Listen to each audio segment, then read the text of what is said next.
जो सबसे छोटी लेंथ है ऑपोजिट वर्टेक्स से आने वाला जो ऑल्टीट्यूड होगा वो सबसे लंबा ऑल्टीट्यूड होगा। और इस पर्टिकुलर केस में सबसे छोटी साइड क्या है? बीसी। तो ए से जो ऑल्टीट्यूड आएगा बीसी पर वो है सबसे लंबा ऑल्टीट्यूड जिसकी हमें लेंथ निकालनी है। हेलो फ्रेंड्स, आज हम टॉपिक डिस्कस करें क्लास 9 से। चैप्टर लिया है हीरोन्स फॉर्मूला। एक बहुत ही यूनिक सा क्वेश्चन लेके आए हैं चैप्टर से, ध्यान से देखते हैं। एक ट्राइंगल गिवन है जिसकी तीनों साइड गिवन है। क्वेश्चन कह रहा है कि find the length of the longest altitude of the triangle. अब इस क्वेश्चन के पीछे छुपा हुआ जो ट्रिक है वो ये है कि अगर आपको सबसे लंबे ऑल्टीट्यूड की दूरी चाहिए तो वो सबसे छोटी साइड पर ही बनेगा आकर। कहने का मतलब है अगर सबसे छोटी साइड बीसी है तो ए से आने वाला जो ऑल्टीट्यूड होगा, मान लेते हैं उसको एम, वो ही सबसे लंबा ऑल्टीट्यूड होगा। यह है इस क्वेश्चन का नियम। अगर आपने बी से या सी से ले लिया वो ऑल्टीट्यूड तो वो सबसे लॉन्गेस्ट नहीं होगा। नियम यह है वर्टेक्स से जो सबसे छोटी लेंथ है ऑपोजिट वर्टेक्स से आने वाला जो ऑल्टीट्यूड होगा वो सबसे लंबा ऑल्टीट्यूड होगा। और इस पर्टिकुलर केस में सबसे छोटी साइड क्या है? बीसी। तो ए से जो ऑल्टीट्यूड आएगा बीसी पर वो है सबसे लंबा ऑल्टीट्यूड जिसकी हमें लेंथ निकालनी है। अब उसके लिए आने वाला जो कंसेप्ट वो ये है, क्या मुझे ट्राइंगल की तीनों साइड पता है? बिल्कुल पता है।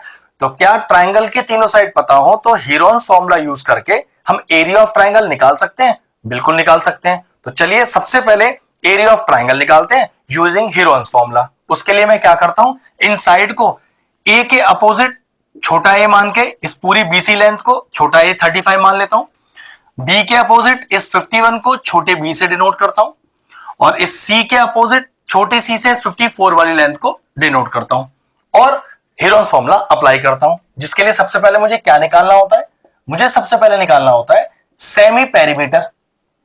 अब semi perimeter is denoted by small S और जिसका फॉर्मूला होता है ए प्लस बी प्लस सी बाय 2। मतलब जो तीनों लेंथ आपको ट्राइंगल की दी हुई है इन तीनों को सम कर दीजिए, डिवाइडेड बाय 2 कर दीजिए तो आपके पास सेमी पेरीमीटर आ जाएगा। तो चलो सबसे पहले निकालते हैं सेमी पेरीमीटर।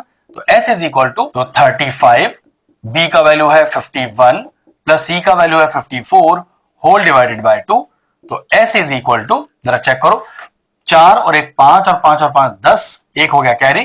तो 5 और 5 10 और 3 13 और 1 14 और अपॉन 2, तो 140 अपॉन 2 आ गया। कैंसिल आउट करो तो what is the value of S? Semi perimeter कितना आ गया? 70 आ गया। अब एरिया ऑफ ट्राइंगल निकालने का फॉर्मूला क्या होता है? तो एरिया ऑफ ट्राइंगल का फॉर्मूला होता है under root of S minus A, S minus B, S minus C. यही है हीरोन्स फॉर्मूला। चलिए सारी वैल्यू इंसर्ट करते हैं और एरिया ऑफ ट्राइंगल निकालते हैं।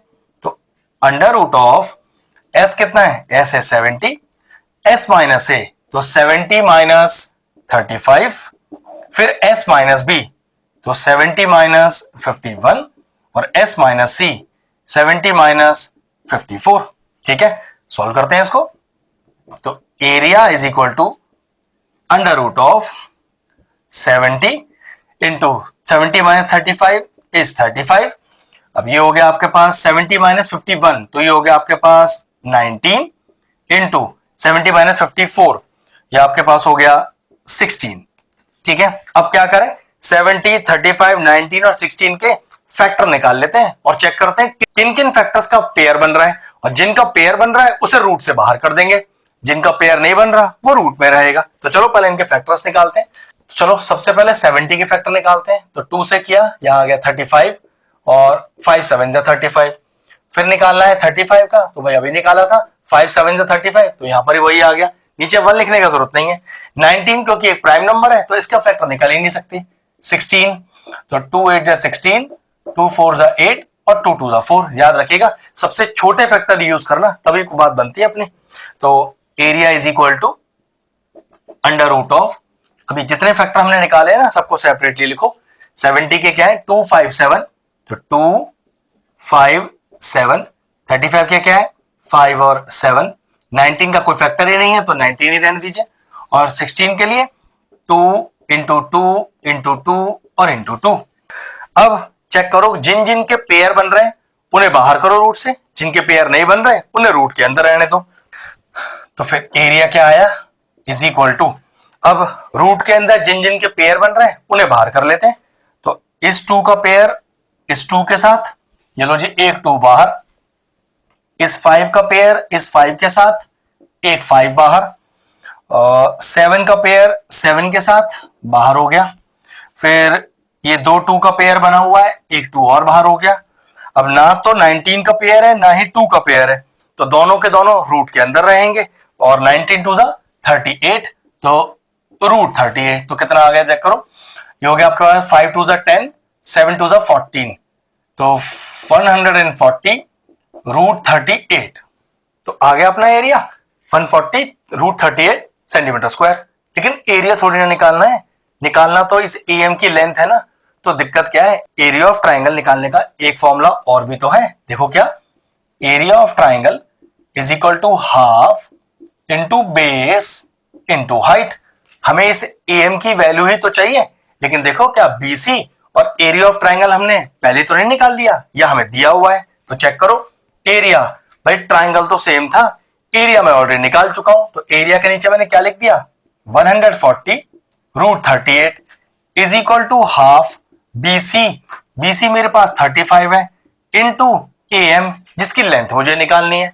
अब यहां से एम का वैल्यू निकालने के लिए क्या करना पड़ेगा भाई, 35 मल्टीप्लाई में वो डिवाइड में चला जाएगा, 2 डिवाइड में मल्टीप्लाई में चला जाएगा, तो कितना आया 140 रूट 38 इंटू 2 अपॉन में 35 इज इक्वल टू एम जिसकी लेंथ फाइंड करनी है। चलो काटो इसे, तो ये हो गया 7 5 से 35, 7 2 14 और 0, कुछ और कटता तो दिखाई दे नहीं रहा, तो कितना आंसर आया 20 into 2 is 40 root 38 upon 5 centimetre, जो किसका वैल्यू आ गया एम का।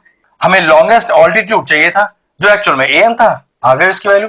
एक अच्छा क्वेश्चन था, बस ट्रिक जानना यह जरूरी था कि जो सबसे लंबा ऑल्टीट्यूड है वो सबसे छोटी साइड पर आकर बनेगा ऑपोजिट वर्टेक्स से। बस क्वेश्चन फिनिश हो गया, वीडियो फिनिश करते हैं।